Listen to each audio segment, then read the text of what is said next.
Leilani moe sikata. Leilani moe sikata. Ko e pō whakamui a ia ha Leilani he kaina hanani moe papa. Haana he o tapa he tahi. Ko e pō a afu vela he waha mawhana. Ne longana e Leilani e tau leo lolongo kehe he tau moko iki. Mai I whafo he pūhio he pokomohe haana. Kua ma vehe atu whakamonuina ma e kehe lalolangi. Ko e ho ha ia ha lautolu. Ne noko mai e ngutu hala. Si maha whangi whakasekise ki e ngutu hala. Ne mamali a Leilani. Ko nani whakahele haana, ne kua hau ke tala ki a ia. Ka e whai mena whakaofo a nani I loto he alo 5 haana. Ko e mena whakaofo ia, ko e tama moko tose fulu ola ki kila, lonu lau kau uli e pele ue. Lo loa e tau hui haana, mo I kisia, maali ali noa fuki e tau pēkau. Ai! He whawhangu hake a Leilani. I loa nā kai e koe he ngoa a e ma Leilani, he hu atu e nani. Ne lue e ulu ha Leilani. Ko e sikata si hane whae lolongo ai haana a lolongo mahuinga he kātene ha tautolu. Kisia nā kai e koe e pele ue fulu ola haana? Ne kise atu a Leilani ke e sikata. Tō hoko mai taha aho he wangahau atu e nani. Tō lahi atu e sikata e si ai hau e pele ue haana. Tō tupu ai e pele ue fōou I loto he pele ue e tō whakamaaki he sikata. E pele ue tuai e si toka hifo he kātene. Ne tō e Leilani e sikata he alu 5 haana. Foto he ketu e ia ke he kili haana. Ne ono a ia ke he pele ue ki kila mo e tau pēkau ki sia ma ali haana. Si pehe a nani ko lata tuai ke liu atu he sikata ki whafo. Si tuku whakaene e lawa he pūhio ke maeke ia ke lele atu mo e lolongo foki. Si hoko ke he pongi aho whai umu. Mo e mangaho ke liu atu a Leilani ki kaina.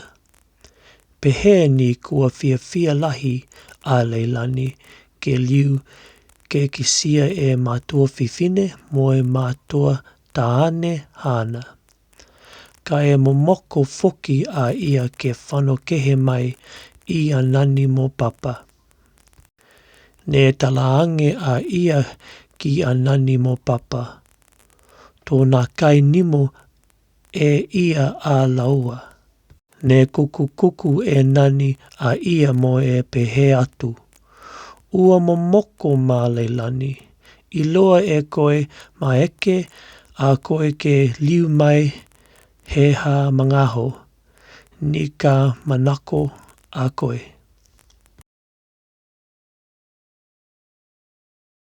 Koe mangaho whewhewua he aonga Samoa ha Leilani he aho ngofua. Ne nofo toko taha ni a Leilani he matapoko he aonga. nā kai whinatu ke whiawhia I whafo mo e tau whānau. Ne mana manatu a ia ki a nani mo e sikata. Ne whawhangu hifo a ia whakalahi. Ne ke sia atu e tui a le lani ne nā kai whiwhiua I whafo mo e tau whānau. Si manatu a ia. Lata au ke whakawhiawhia a le lani. Ka e tau se whewhe ia. Ne manatu e ia e taha puhala. Leilani, manoko nā kai a koe ke hau ke pele e taua I whafo. He ole atu e tui. Toto e leilani e limaha tui. Ne o atu a laua ke he pā one hane pele ai e kapisina ha leilani ko reita. Hau ke whewheua a tau a mā leilani he wangahau atu e reita. Lue ni e ulu ha leilani. O atu a laua ke he pā toli tokolunga ka e nā kai manako a leilani ke toli hake. O atu a laua ke he tutu ke whakaholi ka e nā kai manako a leilani ke tutu. Ha ne tupe lahi a tui.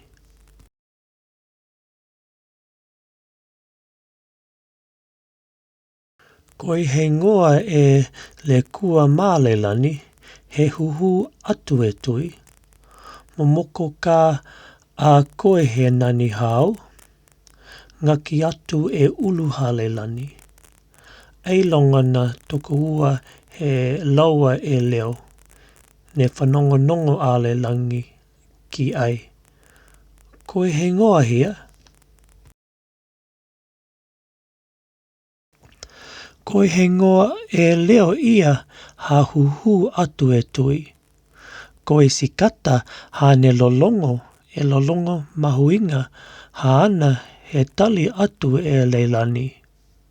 Ka e kua he kumi e taua a ia he wangahau atu e tui.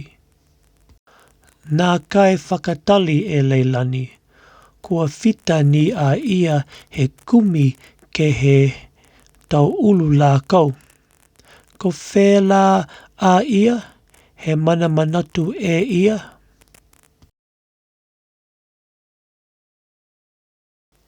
Ha e a ia he whakakise atu atui.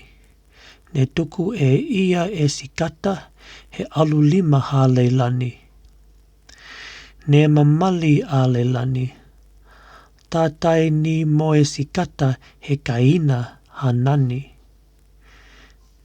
Ne whano whakaene a ia ke he pā one ha ne whaapele a ngaia ai e kapisinga ha ana ko reita. E whakakise e leilani ki a reita e mena I loto he alu 5 ha ana. I loa nā kai e koe he ngoa a e mā reita he wangahau atu e leilani. Ko he sikata ono la ke he tau pe kauhana. Ma eke I a koe ke kisia maali ali e tau mena he tāaki ha koe e tau pe kauhana.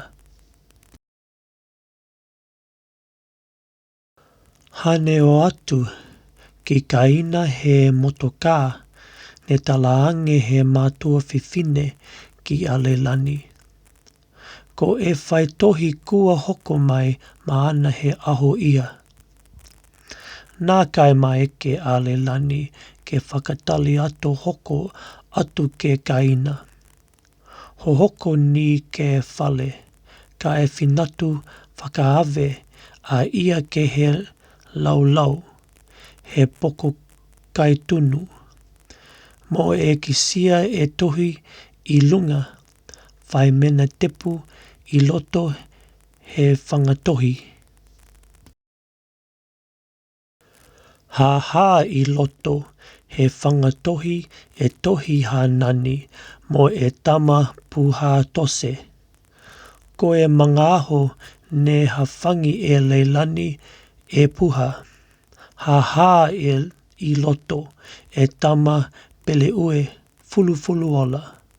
Lanu alo kaki e he tama mokotose.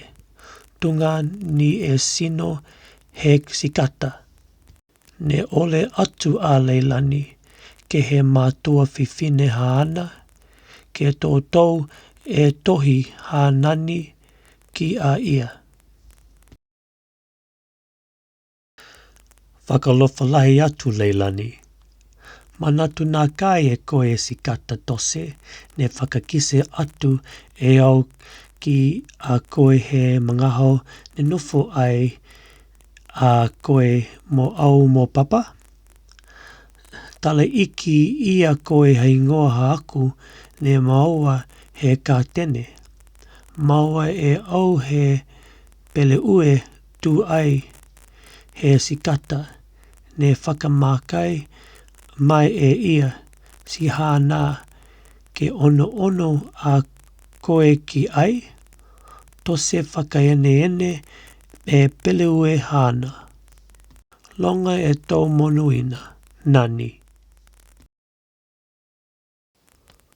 Langaki mai whakaene e leilani e pele ue he sikata ke ua malona.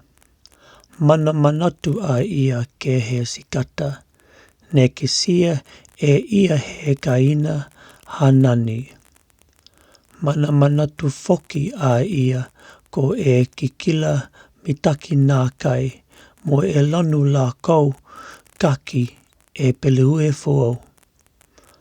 Mana manatu foki a ia ko e lolongo anga ia nā kai e lolongo mahuinga he sikata. Ne ono hake a leilani mo e pehe atu ke he mātua whiwhine hana. Tō tā atu e au ke he aonga Samoa a pongi he whakakise ki a reita, ne tause pihia e ia.